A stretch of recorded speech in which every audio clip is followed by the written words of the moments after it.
adiaphora. These are gray matters. These are Mitteldingen. These are disputable dispensations. These are things that we tend to disagree on, but God gives us a mechanism to have some harmony. Does God teach postmodernism when it comes to areas that the Bible isn't explicit on? No, he's not, because adiaphora, these mittel things where we don't seem to have clarity, there actually is clarity. There actually is a right or wrong. There actually is a true or false. Paul uses the issue of meat. There were people that were finding it troublesome coming out of an idolatrous system to buy meat that was sacrificed to idols. Paul makes it clear that is not a sin. You can buy meat that was sacrificed to an idol because there really isn't an idol. Only God is the true and living God, so you're just buying meat.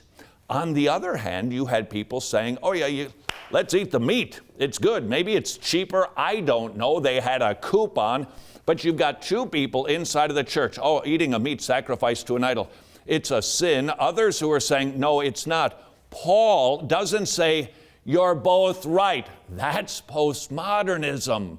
Paul says, no, there actually is one who is right. In this instance, the person who believes you can actually eat the meat, they are right. And this person is actually wrong, but we want to be careful now how we treat each other. And that's what Romans 14 is about. It's a mechanism to be loving one another so that the more mature brother doesn't force the immature brother to sin against their conscience. In other words, to override the fire alarm that God has planted in our brain, which would then get duller and duller and duller. Don't do that. Be patient, be loving, and teach them. On the other hand, you've got the weaker brother. Should not look at the one who is more mature and go, hey, you're sinning, knock it off, quit acting like that. You're being a really bad Christian. And Paul says, don't treat each other that way. Postmodernism says both parties are right. And in their world, even if both are wrong, if they both think they're right, they're right. That is not Romans 14. One is, one isn't. And it teaches us to get along lovingly. Permit me to ask you a question if you're thinking, that's a little tricky. I grant you, it is a little bit tricky, but it's also brilliant. This is not something that should cause the Christian to go, you mean there's like areas like this that are kind of confusing and stuff? Yeah, there's areas like that because life is confusing, and this is God's brilliant plan for us to actually get along. This does not minimize the veracity of the Bible. This demonstrates the supernatural nature of the Bible.